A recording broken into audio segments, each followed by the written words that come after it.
Hi, welcome.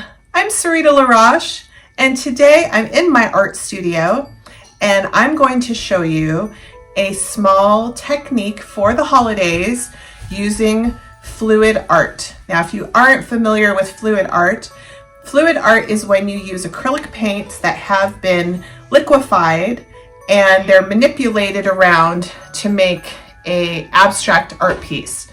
An example of fluid art could be this. And we are actually going to use a technique similar to this, where the paint is actually manipulated using a hair dryer.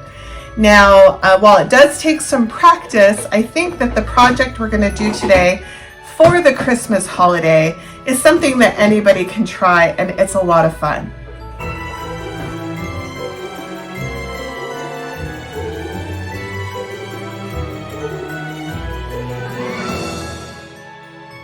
So let me show you the materials that you would need to do a project like this. I have a simple canvas. I'm using Elmer's Glue All, which should not be confused with school glue. This is a little bit of a different formula, but it's easy to find and it's not expensive. I'm also using craft paints that you could buy at your local craft store. They don't cost a lot. I'm using Dixie cups to mix my paints, along with these little popsicle sticks I get at the craft store to stir my paints. And I also use the Dixie cups to help me elevate my canvas.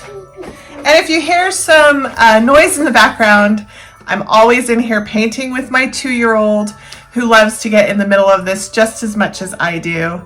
Do you want to say hi? No, she doesn't want to say hi. Okay, so let's get to it. So I have already mixed up several colors of paint. I have black, champagne gold. I have this metallic emerald green. I have a just another blue green that I picked up.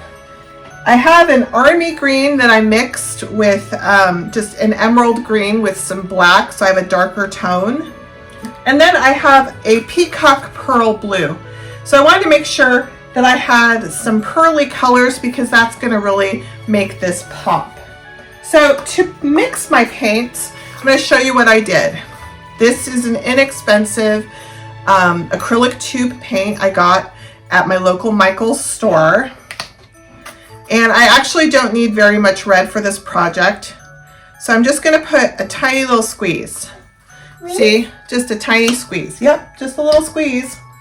Now with fluid paint, you are making your paints very, very liquid, okay, with fluid art. So here you can see my paints are dripping and they're very, very liquid. Okay, so you could just theoretically add some water, and I am going to add a little bit of water. But with craft paint, especially the cheaper stuff, like if you're buying some craft paint at Walmart, the pigment load is quite low.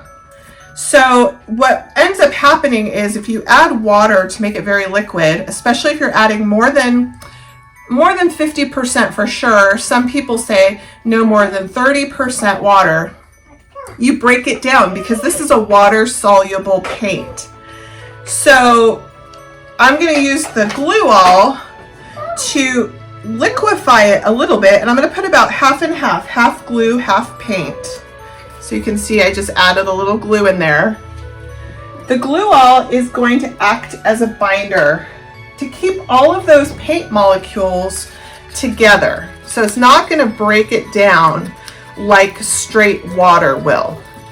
But the Glue All does make it tacky, and it's not quite the consistency that I want. It's not going to move around the way that I want. So I'm going to add a splash of water.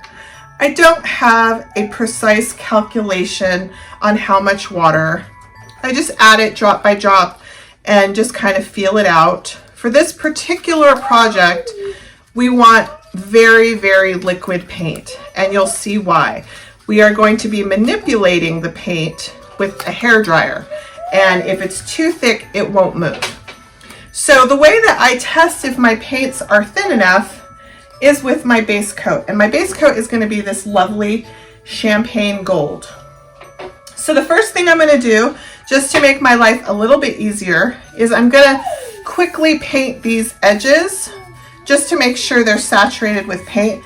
And I'll do that off camera. You don't need to watch me do that. So I'll bring you back in just a moment. Back, I painted 3 of the sides. I just thought I'd show you. I'm just using my finger. I'm not doing anything special. This doesn't need to be beautiful.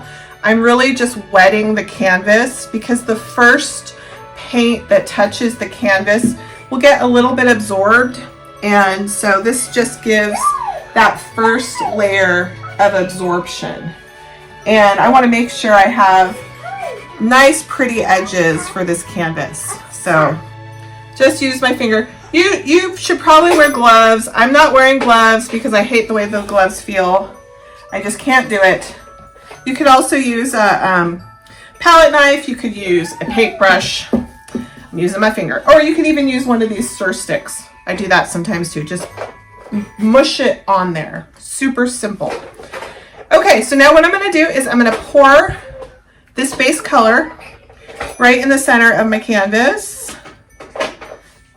And what I'm going to see when I've done this is how level or unlevel my canvas is. So I happen to know that I'm working on a space that is the paint is gonna go that way. I'm just accustomed to that. So what I will do, and I'm showing it to you in real time so you can see that my paint is slowly moving that way. So I'm just gonna add a couple of Dixie cups. You could level it out using push pins. Some people, I use them too. Sometimes you can put push pins onto the back of your canvas at varying heights. I'm just using the Dixie cups. These are the real inexpensive ones I get at Target. So, okay, so now I have my canvas fairly level. I don't really see this moving. And I'm going to get out the hair dryer. So I am going to put you on music because you don't want to listen to the hair dryer, but I'm going to see if my paint moves around easily with the hair dryer. If it does, then my consistency is great.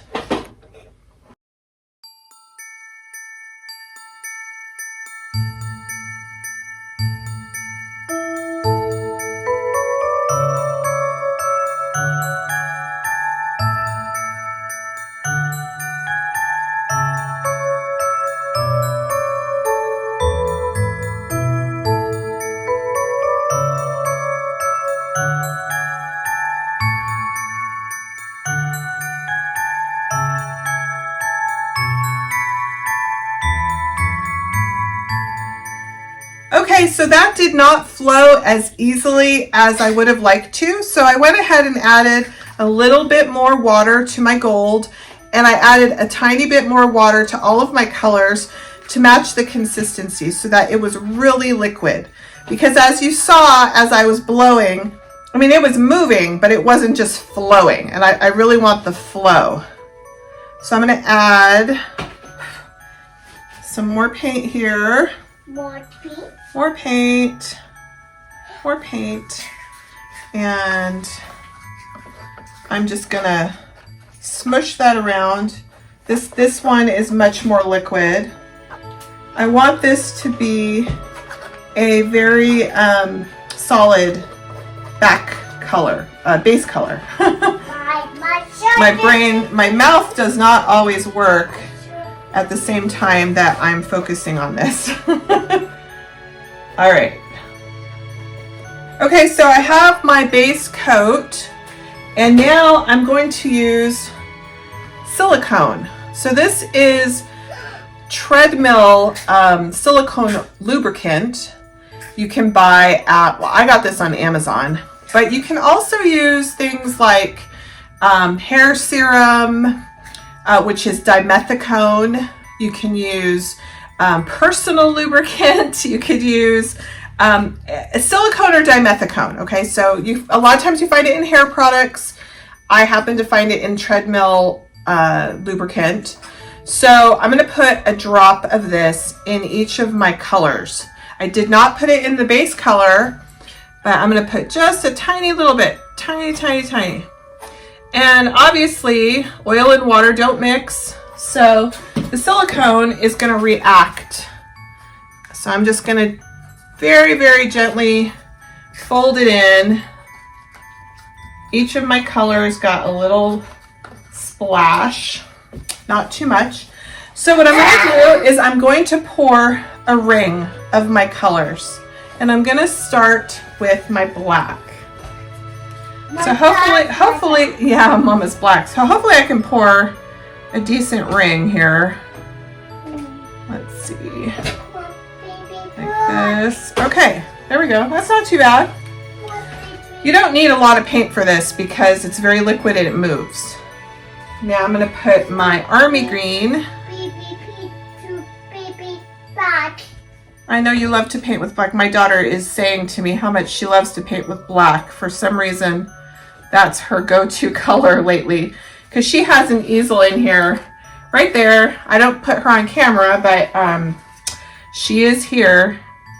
And she loves when I start to do a painting video because she is painting right along with us. And she's often commenting on whatever I'm saying. Okay, so I'm just dribbling, dribble, dribble, dribble, all these different values of green and the blue-green. It's kind of pretty just as it is, like this. I'm going to put my blue. I'm going to use my blue sparingly. I just made a tiny bit of peacock pearl blue, just so it wasn't solid green. All right. And you can see how liquid it is just by the way it's moving. And I'll bring you in closer so you can see that. So now I'm going to add my red. I'm a little bit nervous because I don't want it to mix and turn into an ugly brown color. So I'm literally just going to do a couple of drops. And my thought is, if there's not enough red right now, I can always go in after it dries, and it takes a good 2 to 3 days to dry. I got some on the side here. I can go in and either I can paint some balls, or I could be real crafty and I could, I'll let you use my red in a second, Sludge. I could be crafty and actually get some dollar store balls and glue it on. All right, let's use the hairdryer. All right, so what I'm going to do is I'm going to take my base color and I'm going to pour it around the wreath, and then I'm going to blow it over the wreath so that the base color interacts with all of this that I added. Before I do that, I'm going to bring you in for a close-up so you can just see what it looks like, and then we'll start blowing. So this is what we have, just pouring the liquid paint. And I mean, it's pretty on its own, and I would even suggest that you could stop here if you wanted. We'll move forward and we'll blow it.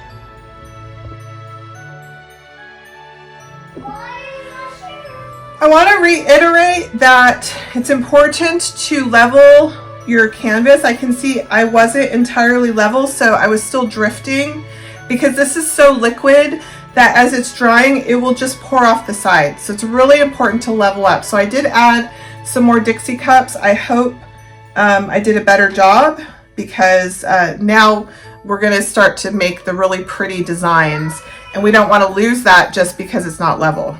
And the best thing would be for me to actually put a level, but I just don't have my level in here today.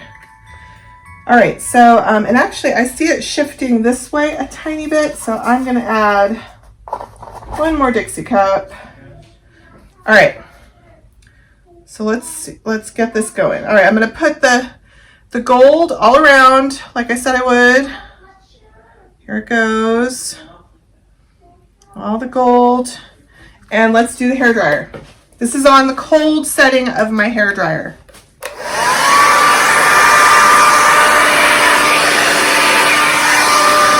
So I'm going in towards the center. I know that looks weird, but it gives the paint an opportunity to mingle. And then we're gonna blow out from the middle, and hopefully I'll maintain my circular center. So I'm just giving it a second, and it's gonna interact a tiny bit. All right. And I always keep tweezers on hand because sometimes there's little bits of fluff in the air and I grab it. All right, so I'm gonna now, I let it mingle and I'm gonna blow out.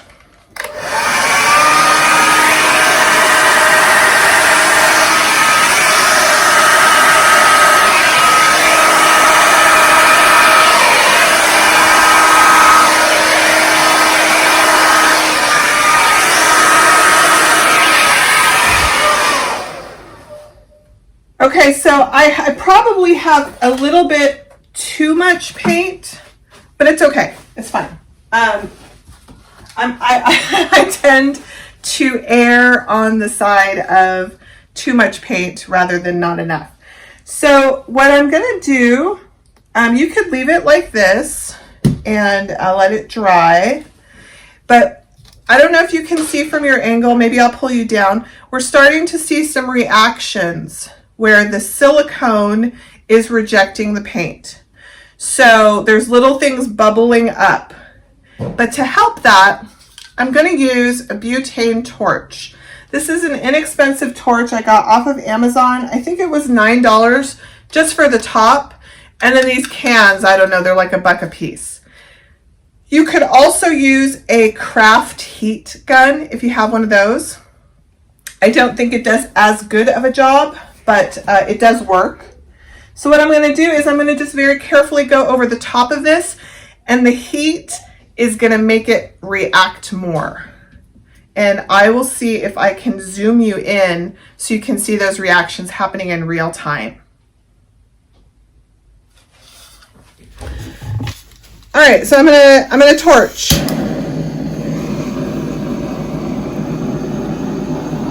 So one of the things that's happening is it's popping bubbles. There's bubbles in the paint, and also it's having a reaction with the silicone. And so all these little lovely things are gonna pop up for us.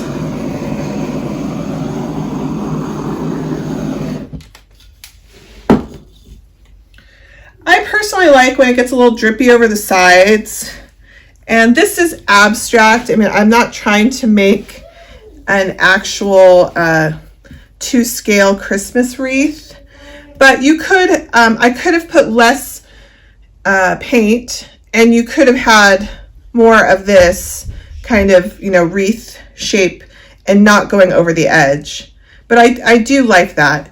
And for myself, I will probably go in and make this more circular, depending on how it dries. We'll see. I don't think I have any more of my gold to add in there right now, or maybe I have a little bit. I could maybe, no, it's better if I do it when it's dry, because if I put some in there right now, I might end up with something weird. So I don't know if you can see how pretty all of this gold metallic coming through is. It's really lovely. I didn't get a whole lot of the red, so it's very likely if I decide I want it to be like a true Christmas wreath that I'll go in and paint some balls. But this is the end of this project for the moment because it needs to dry for a couple of days. If you're not like me and you don't have a designated place to have a painting dry for 3 days, you could do this inside of a plastic bin, or even inside of like a turkey pan, something that you can elevate your canvas with the cups and then let it drip for, a couple days. By tomorrow, there's not going to be any more drips, but it'll be tacky, and I don't want to touch it until it's absolutely dry. So that is all for today, and I will check back in with the dried project so that you can see it. And if I choose to embellish it, I might make a video of that also, so you can see me put in the Christmas balls or whatever I choose.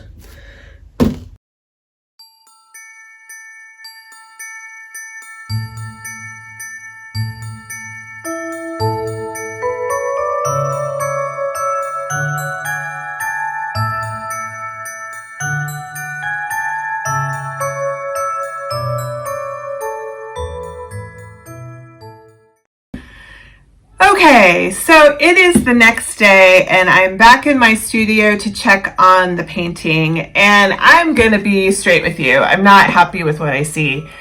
And my first inclination is to just scrap this whole project, dump this video footage, forget we had this little experience, and start over. So let me show you what I am looking at.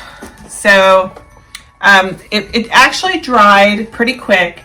And actually, as I'm looking in the monitor right now, it doesn't look as bad as it looks in person. In person, it's kind of a big mess.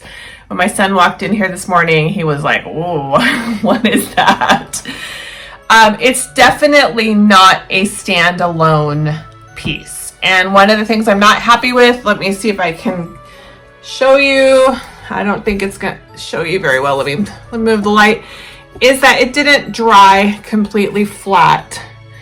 I don't know if you can see in there. I'm trying to see in the monitor. There's a lot of like little micro cracks. They're not like real deep cracks, but I think what happened is that it snowed last night, the first snow of the season. It snowed. I keep the window that's right over there, I keep it cracked open because it gets kind of hot in here working with the lights. And so there was a definite really cold draft, so I didn't give it an ideal environment to dry, which is important for fluid art. Remember that if you want to get into it, the drying is just as important as the pouring. So I keep hearing myself yesterday say that I thought maybe it looked pretty even before we blew it with the hairdryer. Oh, and I mean it's pretty on its own, and I would even suggest that you could stop here if you wanted. So I'm not gonna ditch this project. Hopefully someone will see this footage and it will be a problem solving video. But this is definitely moving out of the beginner's paint pouring simple Christmas craft project realm. I need to get smart with this. So I will put you on time lapse and I'm gonna fiddle. I will probably use a stencil to draw something on here. I'm gonna go check my computer right now, see if I can just print myself out a really simple clip art, and let's see if we can make this into something beautiful. So I'll see you at the end.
Okay, so I guess I'm all finished with this one, and even though it was not exactly what I originally planned, I think I'm pleased with the final product. Here it is. I made it so that it would hang at an angle. I thought that that served the wreath form a little bit better, and I think that by adding some other elements, the balls, the star, it just gave a little bit more depth. And I don't have good enough lighting for you to see. You can kind of see the shimmer from the dragonfly glazed top coat that I put. So when the light hits it just right, it has little shifts of color, a little bit of really, really fine glittery sparkle, which is what Christmas is all about. So I hope this is helpful to somebody. I'm proud of how I worked with it in the end.